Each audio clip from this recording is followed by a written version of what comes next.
So guys, isa na siguro sa pinakakakaiba na naging online job ko ever since I started freelancing is yung pagiging online recruiter. So nabanggit ko to sa last na video natin about yung mga jobs that you should watch out for this 2021. And masaya siya actually. Kaya nga lang, may mga bagay kayo na dapat malaman. And isi-share ko yan sa video na ito.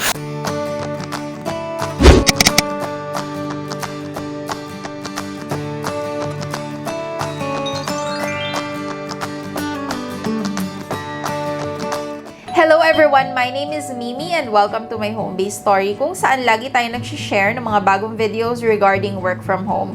Kaya naman kung bago kayo dito sa ating channel or dito sa ating page, please consider subscribing or following us. So sa video na to guys, isi-share ko sa inyo kung ano nga ba ang job ng isang online recruiter. Ano yung mga requirements para maging online recruiter ka? Saan ka pwedeng mag-apply ng ganitong klaseng job? And magkano yung pwede mong sahurin? Together with ano yung mga pros and cons na dapat nyong malaman kung interesado kayo mag-apply as a virtual online recruiter. So, start na tayo guys. Ano nga ba si online recruiter? Online recruiter, yun nga, magre-recruit ka. Pero hindi siya kasing simple ng maghahanap ka lang ng resume, ipapasa mo sa company. So, that is different. Online recruiting, the job entails, so ito na yung job roles ha. Una, kailangan mong mag-post ng job post. So kung ano yung mga requirements ng job, ano yung mga qualifications, ganyan. So ikaw yung gagawa nun. Ipopost mo siya sa social media or sa different hiring platforms online. So, dapat may idea kayo kung paano yan gawin. Apart from that, syempre, ikaw rin yung magko-collect ng mga application and mga resume na mapapasa with all your different job posts. And ito, ikaw din yung gagawa ng initial interview. So, ang tawag namin dyan is pre-screening, kung saan i-review mo lang yung resume or yung background nung applicant just to make sure that they are really qualified for the position that you're looking for. So, ginagawa din yan ni online recruiter. Apart from doing initial interview, kailangan mo rin silang i-guide or i-set yung expectation, ano ba yung magiging hiring process, ano ba yung job na papasukin nila. So, ikaw yung mag-i-explain yan kay applicant. And if may mga tanong sila, ikaw ang kailangang sumagot yan. Kumbaga, ikaw yung point to person, tama ba yung term ko, na kapag may question sila or kailangan nila mag-follow up, sa'yo sila magtatanong. And, syempre, halimbawa na qualify na si applicant, ikaw din yung bahalang mag-endorse kay client. Like, let's say, okay, so here's the resume for this person. I believe he's qualified for the role for this and that. And then, i-endorse mo for another interview or exam kung technical, diba? Minsan, ikaw din yung kailangan mag-facilitate ng exam ni applicant.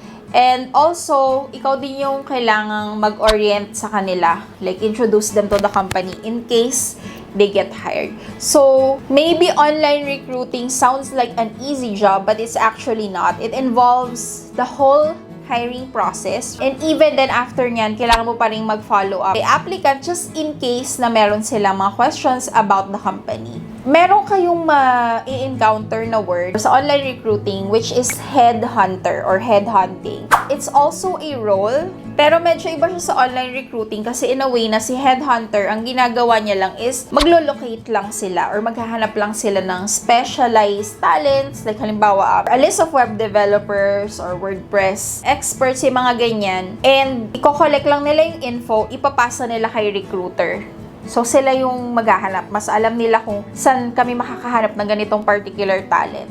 So, that's a headhunter. Doon na nagtatapos yung role ni headhunter. Maghahanap lang talaga sila ng talent. Compared kay online recruiting, guys, na ikaw talaga yung bahala sa whole process of hiring. Hindi naman whole process na ikaw pa yung mag-final interview, diba?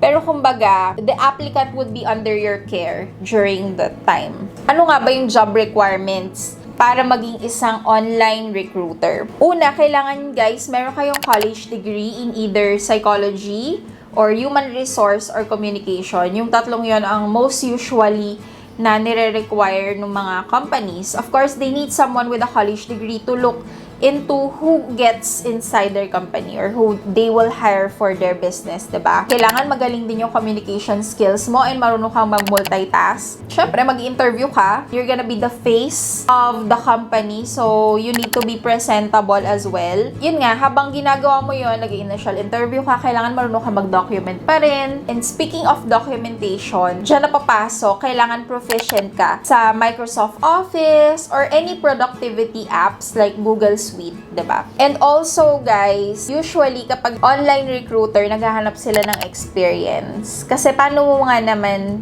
makikita yung hinahanap nila kung ikaw mismo hindi mo alam sa sarili mo, 'di ba? Kung wala ka pang, kumbaga wala ka pa talagang experience sa field. So it's either you have to be experienced in the field or the business that the client has, or kailangan may previous experience ka na sa recruitment. So guys, since kayo ngayon gagawa ng social posts or yung mga job posts online, kailangan marunong kayo mag-navigate ng social media and different online platforms. So dapat alam nyo or may idea kayo, saan ba ako pwedeng maglagay ng job post para makahanap ako ng, let's say, salesperson for this position. Those are some of the requirements. So, depende kay client, pwedeng hindi lahat yan, pero namang may mga madagdag pa. Saan kayo pwedeng mag-apply? Yung job ko kasi before, na-hire ako internally. So, VA na ako for them, and then kumbaga, hinire nila ako as a recruiter kasi may idea na ako kung ano yung hinahanap namin na sales people.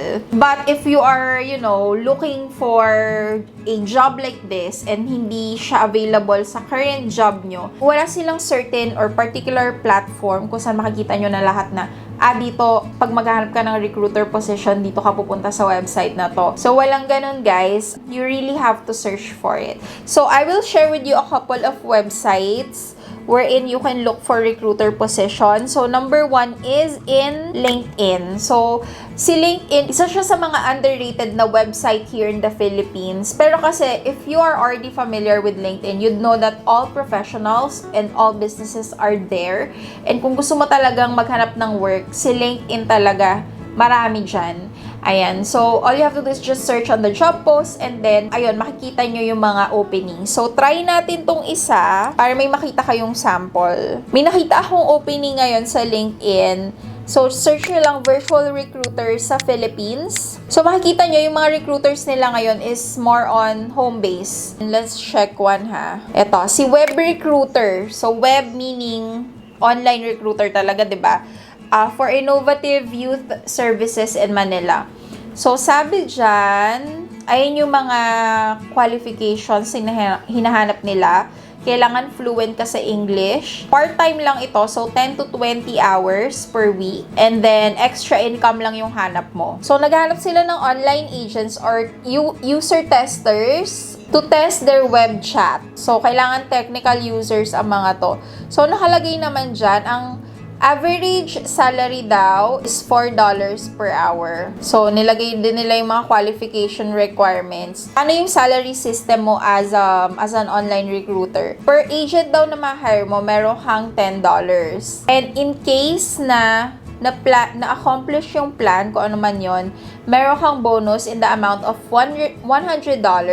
And ang minimum mo, kailangan merong ma-hire sila na 30 online agents per month. So, may quota sila. You'll get 10% from the total income generated by each online agent. So, meron ka ring commission during the next 6 months or their first 6 months. Ayun. That's the example of an online recruiter in LinkedIn. So, other websites, ipopost ko na lang siya dito, guys, sa screen. You have jobstreet.com.ph. So, si Jobstreet dati, it's more on, diba, finding local jobs, yung on-site talaga. Pero ngayon, to keep up with the times, they also have virtual positions that are open that you can check. Of course, sa Facebook groups, nakwento ko naman sa inyo na twice na ako nakahanap ng work sa Facebook. Some of the groups that I'm in are Virtual Assistant Network Philippines, Online Filipino Freelancers Group, Home-Based Work. So, i-flash ko na rin lang siya dito sa screen para makita nyo. Ayan. So, pwede kayong mag-check dyan kung may mga posts or pwede rin kayong mag-search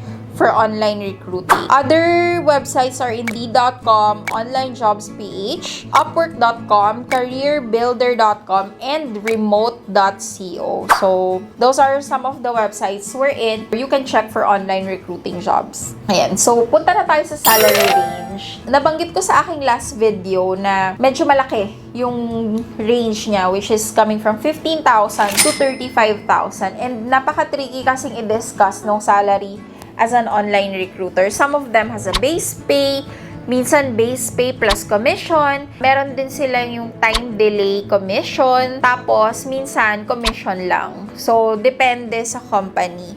Pero, ayun nga, usually ang range niya is 15 to 35,000 pesos per month. Ano ba yung time delay? Usually, yung commission kasi is kapag na-hit mo yung quota, kagaya nung sa LinkedIn na binanggit natin kanina, diba? Kailangan may 30 ka para makuha mo yung $100. Yung time delay naman, halimbawa, hinire kita, ikaw si person A, hinire kita, natanggap ka. So, meron na akong commission based dahil na-hire ka, meron akong commission bonus na 3,000, let's say ganyan, or sign-in bonus na 3,000. Hindi naman sign-in, let's call it commission bonus. Tapos, halimbawa, nagtagal ka sa company for another month or another 3 months. Usually, they will give you another 3,000 as an online recruiter na, itong si na-hire mo, andito pa rin. So, you hired the right person. So, habang tumatagal yung person na yon, let's say, nakaabot siya ng 6 months, then you will probably get another 3,000. So, parang ganon. So, meron kang 3,000 upon hiring, 3,000 pag naka 3 months na si applicant, and then another 3,000, let's say, naka 6 months na siya, or natapos na niya yung probationary period niya. Parang ganon yung time delay commission. So, sometimes, nung nag-hire ako nun, nakaabot lang sila ng 1 month. Kasi, alam niyo yun, medyo mahirap talaga ang sales account. And may quota din kasi sila nun. So, minsan, hindi mo makukuha yung buong commission set.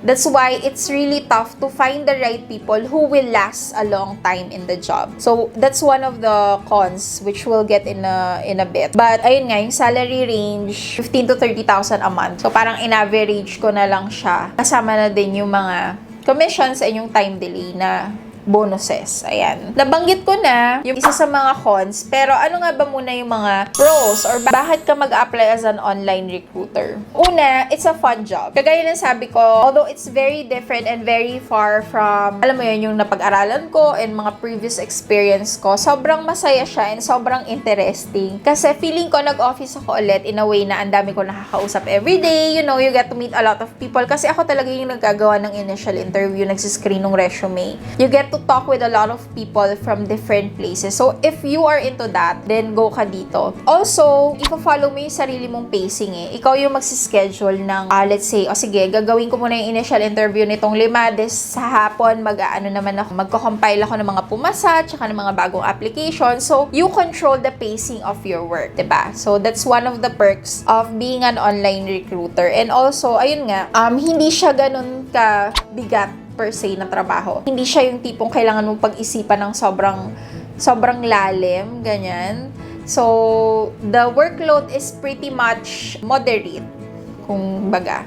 Ayan. So, doon naman tayo sa con. Siguro, isa sa mga hindi ko in-expect and hindi ko rin masyadong na-bet is, ayun nga, meron ako kaming quota nun. I think mine was 5 successfully hired applicants per week. Mataas yung order na yon, to be honest. So, yung 5 na yon, kailangan makapaghalap ako ng 25 applicants in a week kung saan isi-screen nila or makakalagpas sila sa pre-screening ko. Syempre, hindi lahat ng resume na nasi-screen is pasado for that job application. So, kung 25 yung kailangan mong maipasa kay client, that's 25 out of how many resume? Let's say 50, 100, diba? That's a lot. That's a lot of going through different profiles. Ayun. So, medyo pressure din yung makapaghanap ka ng right talent. And that's one of the challenge talaga is yung makapaghanap ka ng talent na tatagal dun sa position.